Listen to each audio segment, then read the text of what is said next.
I was thinking of a lot of I was thinking of a lot of things yesterday, but I guess I didn't work up the courage to actually come on and do anything or say anything. I could have done something, at least read a poem or one of my poems or something to stick to my promise to myself to do on a day. So I guess that's the test. Whoa, seem to be I don't know, seem to reset itself. So I guess that's a test thing for the population to say one and then back to zero. Anyway, ah, um, I probably could have said something yesterday, but something was not. I was just not encouraged to do so. I was. I thought about it more than one time and still decided not to do anything. So here we are today. And what are my thoughts? Um, I'm thinking I listened to a brother say something, and I'm going to replay it because I think it'll help me to communicate my feelings right now. I've been dealing with all types of things, and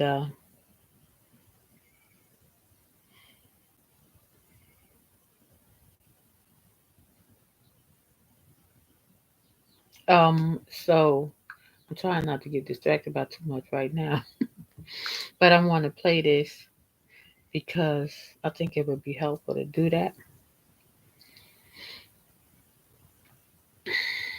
Just playing it because um, the way he worded it.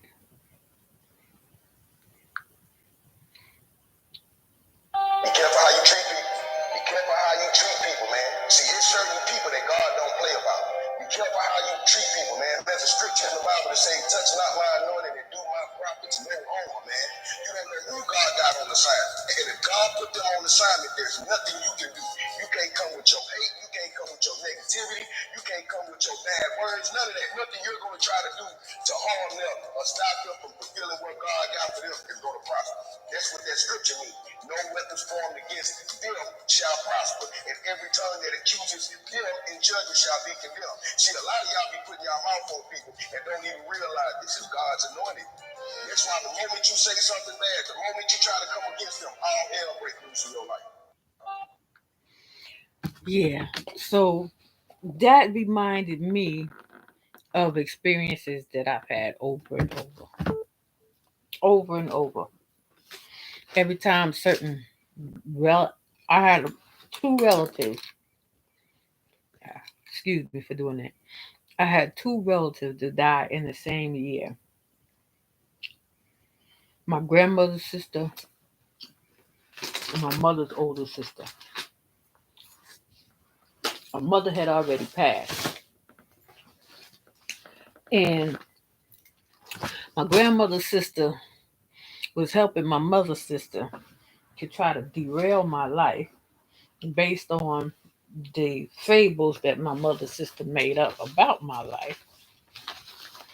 And my grandmother's sister was a witch. She did those. She did that. People said I should be scared of her because she worked roots.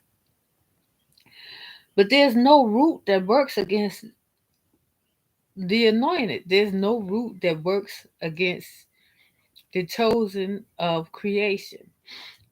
I was sent on this planet to do a specific job.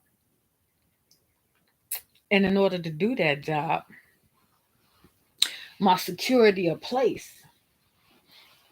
I was sitting here to do a job in a specific place.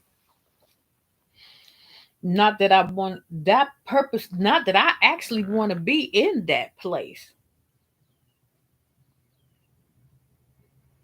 As far as dealing with attitudes and culture that I found in that place. The physical place is beautiful. And my property in that place is also very comfortable. But the culture is not one that I would choose to be in if I was making a choice on my own.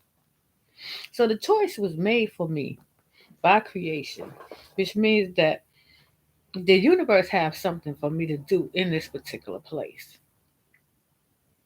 And until I get that done, that the universe has decided it wants me to do,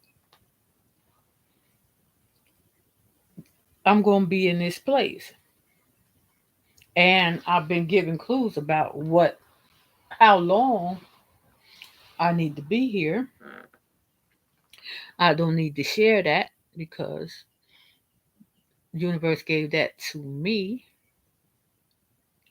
and it's not for me to share it so readily. But it remind me that my grandmother's sister was trying to come against my household, and she did. She came with her witchcraft against my household to do what it was she was trying to do, but she had to give her life to do it. She had to cross over to the other side to actually accomplish it.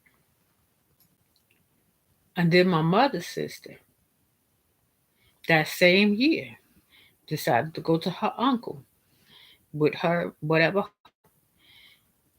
scheme was to disrupt disrupt what the universe had for me as far as returning to place, because I wasn't in place at the time she was there. I was trying to be every place but that place, especially while they were alive. And when she went to her uncle, our uncle, and said, I have something I want you to help me with. I didn't know anything about it. I had no clue of what was going on. But once I was pushed and stuck into the place that the universe want me to be, in spite of what I wanted, I went to that uncle to just visit. And he said to me, you know, and he called her name and says, she called me and said, I got something I want you to help me with. She said, now all of a sudden she was dead. I said, the universe sent me to him to hear that. To hear that. Because that was when she most likely had her mind that she was going in for the kill. Going in for the kill. And the universe was not about to allow that to happen. So um when I hear people like that brother say, touch not my anointed, I look back at all the times when I was living in the desert and there was like a few people that came at me with some of the ugliest, evilest intentions. And whatever evil intentions they had for me, they end up giving it to themselves. From the time I moved into an apartment in a state in the desert, there's a was a woman across from me from day one was trying to peep in my windows. And I was standing on the other side of the window just watching her trying to look in the window at me. but she couldn't see inside because it was light outside, and I didn't have any lights on inside. And I'm standing in with inside where it's relatively dark compared to outside. And I'm standing there watching her, trying to look, and she was telling people that she was gonna get me kicked out of that apartment. Well, universe had me to stand, be had me standing at the door, looking through the peephole the day she was evicted, and all her stuff was set outside. And they were letting me know no weapon formed against me shall prosper. And whatever negative energy is directed toward me, it's like a boomerang. It comes back fast and hits them hard. And that is the reason why I make sure to never have any ill intention toward anyone. Because I don't need that energy coming back at me. I don't need that kind of energy coming back at me. So I don't send it out. If I don't send it out, it can't come back. The only thing that come back is what you send out. You don't send it out, you don't have to worry about it coming back. I hear people saying, I make sure to have dharma.